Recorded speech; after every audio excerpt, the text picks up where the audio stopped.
right, so here we are wrapping up to the end of the semester. We're looking at this historic assignment. I want you to look at ancient ceramics from around the world. I'm just going to show a few here, talk about the assignment. Maybe you're already well on your way on the assignment. Maybe you haven't chosen something yet. Maybe you're having second thoughts, want to choose something else. The idea here is to be inspired by something, right? We want you to be inspired by something and then, borrow from it, right? So I'm not asking you to copy, all right? There's certain things here that we can't do. Like, you look at this Nubian work and there's a lot of decoration here.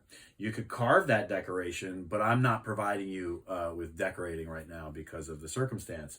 Also, there's some textural element here, some pattern repeated. You could also carve that.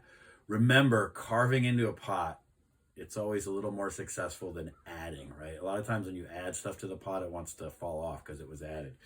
So really, it's not an idea of copying. You're picking something, you can even just pick a part of it, right? Like maybe you really like this central form, how that cylinder is sitting up on that closed form really nice and high. So you're just going to do a piece that's about the form.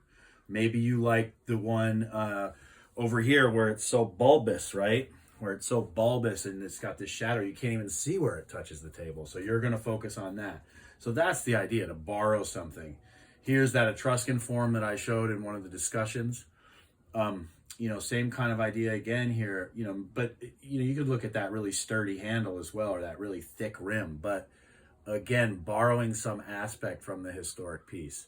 Remember too, we got to write a little bit about this culture that the piece came from. So there has to be something about them that you can find online that links their ceramic things to their culture and how they proceeded through life. This is a Greek geometric figure. Etruscan and Greek works are very related. This geometric figure pottery also has really strong form. Again, if you wanted to put some imagery, you could carve it into the piece. This is a lot of imagery, so I don't know that you'd want to do that, but you maybe would carve a little bit of imagery. The imagery here is really quite simplified on this geometric work. That's not a good image, but you can look at it online. And then it kind of predates, I believe it predates red figure and black figure, Greek red figure and black figure. I really like the simplistic forms in geometric Greek pottery. And it also kind of tells stories, all right? Sometimes the accuracy of the Greek black and red figure comes off just a little regular, although it is very, very beautiful, especially the forms. The forms in black figure and red figure are very similar, right? In other words, the form of the pot to what's happening in geometric. This is a figure from the Jomon culture, early Japanese.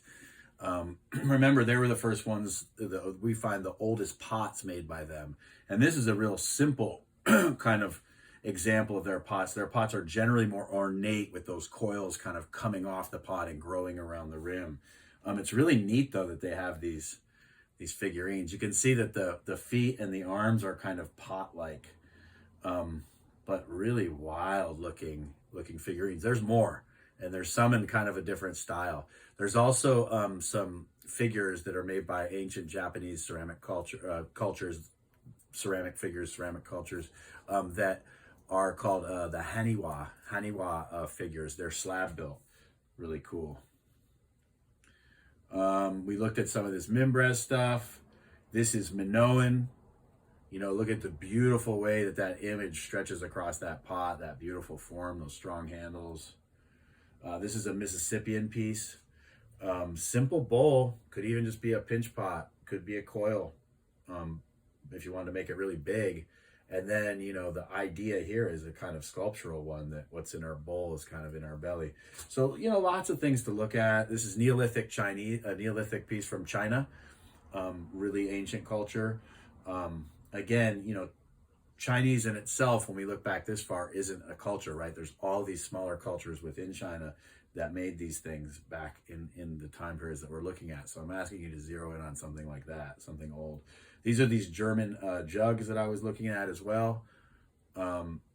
Look at how complex this form is. Now, maybe you just want to borrow and be inspired by what's going on at the top, the way the spout and the neck and the handle come together. That three-lobed base is really quite technical and difficult. So again, it's not to copy, it's just to be inspired by some of this work and then make something, right? This is kind of our last assignment for the semester, and then we're going to start reviewing some of the technical information that goes along with the class for the final exam. You guys are doing great. Keep up the good work.